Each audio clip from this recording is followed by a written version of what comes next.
আপনি যে সিজদাটা দিচ্ছেন একমাত্র আল্লাহর জন্যই দিচ্ছেন।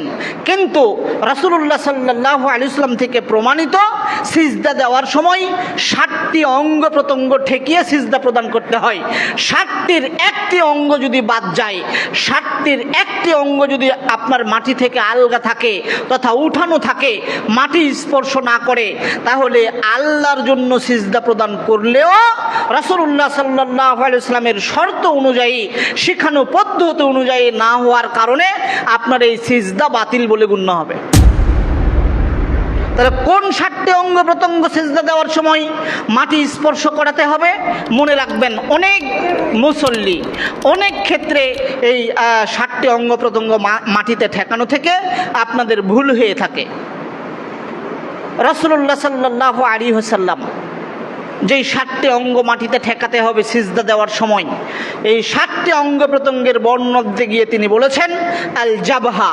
মনে রাখবেন, এইটা গুরুত্বপূর্ণ, এইটা অত্যন্ত গুরুত্বপূর্ণ। আপনারও হয়ে থাকতে পারে, এই মসজিদে অসংখ্য মুসল্লির হয়ে থাকে, আমি খেয়াল করিনি, কিন্তু অনেক জায়গাতে আমি খেয়াল করেছি। আপনার 100 জন মুসল্লির মধ্যে সর্বনিম্ন হলেও 40 জন ব্যক্তি এই জায়গাতে ভুল করে থাকে।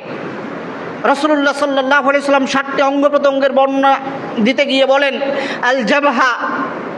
1 নম্বর হচ্ছে কপাল, ওয়া আশারা বিয়াদিহি আল আনফিহি। কপাল বলার পরে তিনি তার হাত দিয়ে নাকের দিকে ইশারা করেছেন। নাক এবং কপাল মিলে একটা অঙ্গ। আপনি সিজদাতে যাওয়ার সময় কপাল ঠেকিয়েছেন কিন্তু নাক ঠেকেনি। কত মুসল্লি দেখবেন, আপনি একটু ডানে বামে সামনে পিছনে লক্ষ্য করলেই দেখতে পাবেন অসংখ্য মুসল্লি সিজদার সময় তাদের নাককে মাটি থেকে আলগা করে রাখে। তো নাক এবং কপাল মাটিতে স্পর্শ করাতে হবে। যদি কপাল ঠেকিয়ে রাখেন, নাক উঠিয়ে রাখেন, নাক স্পর্শ মাটি স্পর্শ না করে, তাহলে আপনার সিজদা পরিপূর্ণ হবে না। ওয়ালিয়াদাইন 2 হাত, ওয়ার রিজলাইন 2 পা, ওয়ার রুকবাতাইন 2 হাঁটু।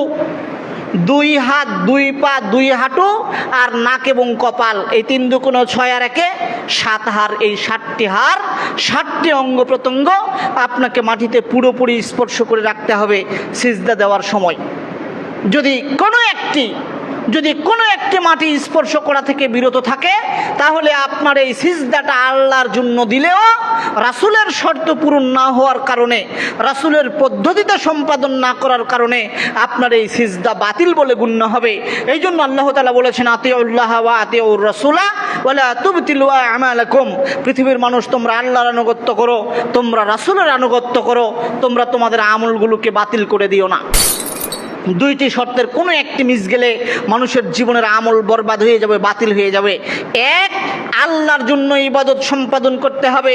আপনি কোনো একটা ইবাদত করছেন কিন্তু আল্লাহ ব্যতীত অন্য কাউকে উদ্দেশ্য করছেন, দুনিয়ার কোনো সুযোগ সুবিধা ভোগ করার জন্য, দুনিয়ার কোনো কিছু উপার্জনের জন্য, মানুষের প্রশংসা কুড়ানোর জন্য, অথবা আল্লাহ ব্যতীত মানুষ আর যাদের ইবাদত যেভাবে করে আপনি অনুরূপভাবে ওইভাবে ইবাদত সম্পাদন করছেন, তাহলে আপনার ইবাদত গ্রহণীয় হবে না।